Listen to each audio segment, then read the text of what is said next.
بسم اللہ الرحمن الرحیم۔ محرم کے حوالے سے ایک سوال ہے کہ محرم کو محرم الحرام کیوں کہتے ہیں؟ اس حوالے سے واضح رہے کہ محرم کے مہینے کو محرم اس کی تعظیم کی وجہ سے کہتے ہیں۔ لفظ حرام یہ حرمت سے ہے، اس کے معنی ہے قابل احترام، اور محرم الحرام کا معنی ہے محرم کا مہینہ جو قابل احترام ہے، جیسے کہ مسجد الحرام کے معنی ہے وہ مسجد جو قابل احترام اور عظمت والی ہے۔ بسا اوقات کسی چیز کی ممانعت اور حرمت اس کی عظمت کی وجہ سے ہوتی ہے۔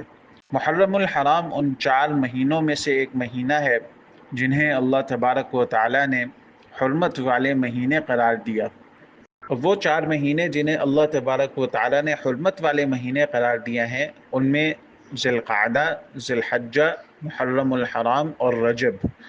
ان مہینوں کو حرمت والا اس لیے کہتے ہیں کہ ان میں ہر ایسے کام سے جو فتنہ فساد، قتل و غارت اور امن اور سکون کی خرابی کا باعث ہو، ان سب سے منع فرمایا گیا ہے۔ ان 4 مہینوں کی حرمت اور عظمت پہلی شریعتوں میں بھی مسلم رہی ہے، حتیٰ کہ زمانہ جاہلیت میں بھی ان 4 مہینوں کا احترام کیا جاتا تھا۔